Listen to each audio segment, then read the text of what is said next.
మీకు ఇంకా బుద్ధి రాలేదా? ఈ రోజున డాక్టర్ బిఆర్ అంబేద్కర్ గారి యొక్క విగ్రహాన్ని తగలబెట్టేసిందే వైసీపీ వాళ్ళు. మళ్ళా మా మీద రుద్దేసి రాష్ట్రంలో విధ్వంసాలు సృష్టించాలని చూస్తారా? మేము చూస్తూ కూటమి ప్రభుత్వం ఊరుకోదు. మీరు ఇష్టం వచ్చినట్టు నాటకాలు ఆడితే కూటమి ప్రభుత్వం ఎవరిని కూడా వదిలిపెట్టే ప్రసక్తే లేదు. ఈ రోజున మీరు ఆనాడు ఏం చేశారండి? అంబేద్కర్ గారిని అవమానించారు మీరు వైసీపీ గవర్నమెంట్లో ఉండగా. డాక్టర్ బిఆర్ అంబేద్కర్ విదేశీ విద్యా పథకాన్ని కూడా పేరు మార్చేసి జగన్ విద్యా పథకం అని పెట్టుకున్నటువంటి దుర్మార్గులు మీరు. అంత ద్రోహానికి దిగజారిపోయారు మీరు వైసీపీ గవర్నమెంట్లో ఉండగా. ఏ దళితులకి కూడా రక్షణ లేకుండా పోయింది, ఏ మహిళకి కూడా రక్షణ లేకుండా చేశారు. ఈ రోజున పైపెచ్చు మళ్ళా అదే దళితుల మధ్య అలజడులు సృష్టించి గొడవలు పెట్టి రెచ్చగొట్టి రాష్ట్రాన్ని విధ్వంసం చేయాలనుకుంటున్నారా జగన్మోహన్ రెడ్డి గారు? చూస్తూ ఊరుకోరు. దళితులంతా ఏకమేమల్ని తరిమి కొట్టే రోజు ఇంకా దగ్గరలో ఉంది. మీకు ఆల్రెడీ 11 సీట్లకే పరిమితం చేశారు.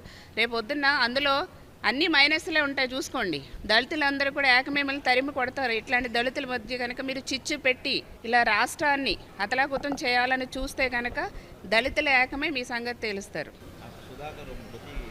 కరెక్టే కదండి.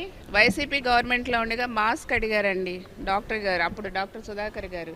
మాస్క్ ఇవ్వకుండా ఆయన చాలా అవమానించారు. ఒక డాక్టర్గా అవమానించారు, ఒక దళితుడిగా అవమానించారు. కనీసం మాస్క్ ఇవ్వకుండా ఆయన చాలా మానసికంగా వేధించారు, చివరికి చంపేశారు. అది క్లియర్గా ప్రజలందరికీ తెలిసింది. పిచ్చివాణ్ణి చేస్తారు కదండి, పిచ్చివాణ్ణి చేసి ఆయన ఎంత దారుణంగా అవమానించి చనిపోయేలా చేశారండి. చంపింది వీళ్ళే, వైసీపీ వాళ్ళే.